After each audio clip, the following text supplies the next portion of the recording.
Every road holds a story. What you're about to hear really happened. The first time I noticed him, I was somewhere between Lyon and Milan, half asleep, forehead against the train window, watching the blurry countryside pass like a memory I didn't belong to. The announcement came in 3 languages, each one saying the same thing: this train will stop for 10 minutes. Passengers may exit briefly. The car emptied slowly. People stretched their legs, checked their phones, took pictures of the station sign. But one man stayed seated. Row 16, window seat, gray jacket, no luggage. Just his hands folded quietly on his lap like he was waiting for something nobody else had been told about. I didn't think much of it at first. Some people don't like getting off during stops. But then I saw the same thing again during the next stop. And the one after that. He never moved. Not once. Not during 5 different stations. That's when I started paying attention. He looked like someone in his late 50s, maybe early 60s. His posture didn't show fatigue or discomfort, it was too still for that. Not relaxed, not tense. Just waiting. His eyes didn't wander. He didn't check his phone. He never even looked out the window. It was as if he wasn't killing time. He was time. Shifted seats to get a better look. Not to talk to him, just to observe. But still, whenever he sensed someone watching, he'd look up briefly. Not confrontationally. More like he was asking silently, "Are you traveling? Or are you just moving?" That felt too close. Like something he'd practiced asking people without words. For 2 hours, he didn't drink water. Didn't eat. Didn't shift positions. His ticket wasn't visible. He had nothing with him except a folded coat and a ticket sleeve with no destination written on the outside, only a date. But that wasn't the strangest part. The strangest part was this: he already looked like he had arrived. I've traveled a lot. I've met loud travelers, aggressive travelers, lost travelers, talkative travelers. But I'd never met someone who gave off an energy like motion had become irrelevant. I finally asked the attendant when they passed by with the cart, "Does that man have a ticket? He hasn't moved at all." She didn't even look toward him. She simply said, "Oh, him? Yes. He's been traveling for 3 days. 3 days, on this same train." She nodded with a look I couldn't read. Always the same route. Always the same seat. That gave me chills. "But why?" I asked. She paused, like I had just asked something that needed permission to be answered. Then she said quietly, "Some people travel because they need to go somewhere. Others travel because they can't go back." And then she continued down the aisle, leaving me alone with the thought and him. 3 days, same seat, no luggage. Why? It was during the 7th station stop that our eyes finally met. I hadn't planned to speak to him. I only wanted to understand. But when he looked at me, I felt something I can't explain clearly. It didn't feel like he was looking at a stranger. It felt like he was looking at someone who might understand. I nodded politely. He nodded back, once, slowly. And even though we had said nothing, I had the feeling we had just agreed to something. Hours passed before I approached him. I waited until the train emptied again for a stop longer than 15 minutes. I walked toward his row, stopped beside him, and said, "Sir, we can get off here if you want. Stretch your legs, get some air." He lifted his eyes to mine, calm, unmoved. Then he spoke his first words to me. "I don't get off anymore. Not I don't want to, not I can't. Just, anymore."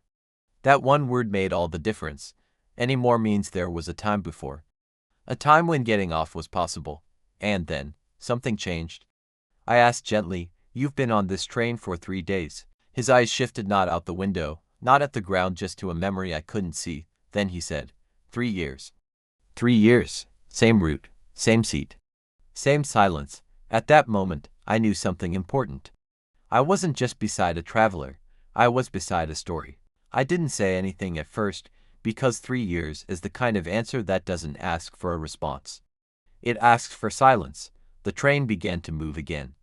His eyes didn't follow the shift, but I felt his body adjust to the rhythm, like someone who knew exactly how it felt when the train accelerated, slowed down, leaned into a curve. The way most people know the layout of their own homes. I sat in the seat across from him, not beside him. He seemed like the kind of person you didn't sit beside unless invited. After a few minutes, he spoke again, almost narrating the train's motion. "Every train has a rhythm. On this one, there are 32 curves between Milan and Turin. 7 of them are sharp, one of them feels like it shouldn't exist. I watched him. He wasn't guessing, he knew. As if he had learned the heartbeats of this train, as if this had become his city. The attendant passed again and nodded to him with quiet respect, not pity, not annoyance, respect. She placed a cup of tea on his foldable table without asking. I whispered to her as she went by. Is he okay? She only said. The train has been his home longer than some people live in a house, and that changed the story. He wasn't stranded. He wasn't forced. He belonged here like a passenger who had turned into part of the train itself. He sipped his tea slowly. No rush. Nothing rushed him anymore. Then, he looked at me and asked a question. Are you traveling to arrive, or just to avoid staying somewhere? No introduction. No small talk. Just a question that cut through everything. I said the first honest thing that came to mind. I'm not sure. He nodded. Then you're already like me.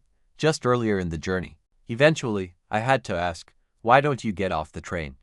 He kept his gaze on the table. His fingers traced an invisible line on the surface. Then he said, I did once. And the world was no longer the world I remembered. His voice didn't break. It didn't tremble. It landed quietly like a stone in deep water. He explained, he had a family once. He had a routine, a street, a front door, a chair, a view from a window. But grief arrived differently for him. Not loudly, not instantly. It arrived silently, like a late train. I came back one day, he said, and I realized my life had left ours earlier. Then he looked out the window for the first time since I saw him. So I boarded this train, because movement was easier than mourning. And staying in one place felt like admitting it was over. I understood then, he wasn't trying to escape, he was trying not to disappear. The train didn't erase his past, it preserved his presence. People came and went, landscapes changed, seasons passed across the windows. But he remained, making no demands except one, that the world kept moving with him. The next announcement came, arrival in 20 minutes. Passengers may exit briefly. People stood, gathered their bags, adjusted coats. He didn't move. But this time, he looked at me, not to ask me to stay. Not to ask me to leave, just to measure whether I knew the difference. We stopped at a small station. No name on the platform, no announcements. Just a pause, like the train took a breath. Passengers got off. He didn't, but I did, not because I wanted to, but because my legs needed to remember how the ground felt. The air was colder than it should have been. I turned back to the window and saw him still seated, still, watching nothing, or maybe everything. Hard to tell. A thought crossed my mind, quietly but firmly. If I step too far, I may not know how to come back either. Not to the train, not to myself. That scared me more than loneliness. When I boarded again, he looked at me like someone counting passengers, not with curiosity, with awareness. As if making sure nothing had changed, as if change meant danger. Then he asked, did you feel it? Feel what? The ground. Did it feel like it remembered you? I didn't know how to answer. But something in me did. It felt temporary. He smiled for the first time, not a full smile. Just the kind that says, yes, that's when you know. Hours later, when night stretched across the windows, he took something from his coat pocket. A folded paper, old, yellowed, soft at the edges from being opened too many times. Not a photograph, not a ticket, a map. One with markings, circles, arrows. But every line led back to the tracks. Every path ended in a railway. I stopped planning routes a long time ago, he said. Now I just marked the places I didn't stay. That hit deeper than anything so far. He didn't collect destinations, he collected departures. I realized then, this wasn't a journey. It was a record of places he'd tried, but never felt allowed to call home. We sat in silence for a while, the kind of silence that doesn't require explanation. Then he asked one last question. If you stay long enough in one place, do you disappear or finally appear? I didn't answer. I think he knew I couldn't. A soft voice came through the speakers. Final station ahead. All passengers must disembark. People prepared to leave, bags zipped, jackets pulled tight. Sleepless eyes opened. He didn't move. But the train would stop. And when it did, so would this part of his life, or maybe He would simply board another train. That night, the train moved slower. Or maybe time did. Cabin lights dimmed, curtains half closed. Passengers drifted into sleep like sentences ending with ellipses. But he stayed awake, watching his reflection in the window, as if trying to remember who came first, the man or the passenger. I stayed awake too. Somehow, sleep felt disrespectful. After a while, he spoke, this time without looking at me. Trains are the only places where people move, while admitting they don't know where life is taking them. He paused, not for breath, but for memory. It took me years to understand. I didn't get stuck here, I chose here. Because here, nothing demands that you heal. Those words echoed in the empty corridor. It felt like the train itself was listening. At around 3 a.m., the train stopped at a platform barely lit. No station name.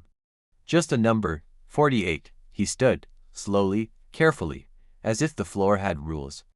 I thought he might get off. Instead, he walked down the corridor to the last carriage. I followed, not sure why. Maybe curiosity, maybe concern, maybe because if I didn't, I might one day become him. At the end of the train, he stood by a door that didn't open for passengers. Service only. His hand rested on it, like someone remembering a doorknob from childhood. This is where I planned to leave, he said, 5 years ago. There was no fear in him, but there was weight. The kind that doesn't crush you, it just insists you keep carrying it. I couldn't do it, he whispered. Because once I stepped out, I'd have to choose a life. And I didn't know which part of me still existed. He reached into his coat and pulled out a folded train ticket. Old enough to be brittle, it had no date, no destination. Only one word printed on it, return, but it was never used. He closed his eyes and said, I bought this the day my life ended. But I never knew where to return to. That moment told me everything. He was not waiting to arrive, he was waiting to belong. And that is a much longer journey. The sun began to rise. People stretched, yawned, looked out at landscapes they didn't see. The announcement came, final station. Everyone must exit. The train slowed down, but he didn't gather his things. Instead, he looked at me for the first time with something unexpected, permission, a silent message. It doesn't have to be your last station too. And then, the train stopped, the brakes hissed, the cabin shook lightly. The world outside slowly came into focus. The platform looked unfinished, no station name, no signs, no timetable, just a single bench, and a man sweeping the floor like he'd been doing it forever. The passengers gathered their bags and got off. I stayed seated. So did he. For the first time, the train felt empty instead of crowded. He didn't look at me, but he said, if the map doesn't show a place, does it mean it doesn't exist? Or simply that no one stayed long enough to write it down? I looked out the window. There was no name on the station. But there was a mirror on the wall, not to check your appearance, to see if you still recognized yourself. An attendant walked down the corridor. She looked directly at him. Sir, the train ends here. He didn't answer, but she didn't leave. She reached into her pocket and pulled out 5 folded tickets. They were old, used, marked, but each one had his name on it, from years of journeys. She placed them on the table gently. You kept them all, she said quietly. I thought you'd want to know. Every one of these rides. Someone remembered talking to you. For the first time, I saw something change in his face. Not shock, not joy, not fear, but something far more dangerous. Hope. He stared at those tickets for a long moment. Then he whispered, were they all real conversations? Or was I just a story people needed for their journey? The attendant nodded. Stories are real, sir. That's why they stay. Then she glanced at me. Don't leave until you choose what to take with you. And she walked away. Slowly, he rose from his seat. His knees trembled. His hands gripped the headrest in front of him for balance. But he stood, not to leave, not to escape, not to forget. He stood, to try. He looked at me and said, every station asks a question. This one asks if I still exist beyond the train. He took a breath. The kind of breath that belongs to someone who hasn't taken a real one in years. Do you think I do? He didn't answer right away. He looked out at the nameless station. Then at the map in his hand. Then at me. And I saw it. He wasn't afraid of getting off the train. He was afraid of getting off and finding no one waiting. That was the difference. The train wasn't his prison. It was the last place he still felt expected, so I told him the only true thing I could say. Maybe the world isn't about finding a place that waits for you. Maybe it's about choosing one, and deciding to wait there. He stared at me for a moment, searching for the weight behind the words. Then something happened that I never expected. He smiled.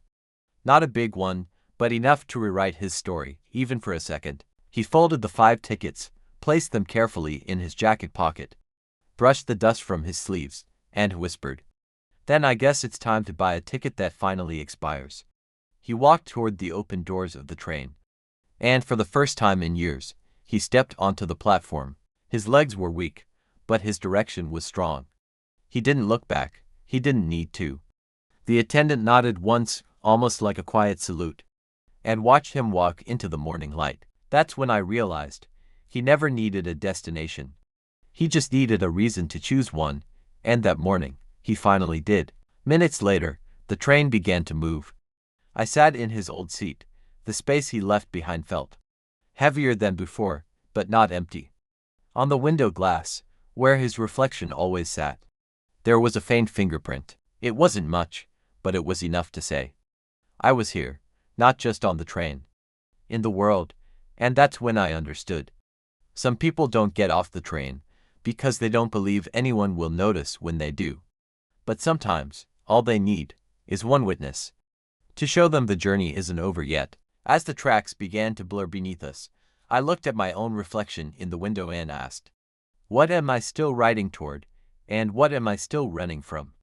For the first time in a long while, I knew the answer mattered. Not to the train, not to the station. To me, and maybe that's arrival enough.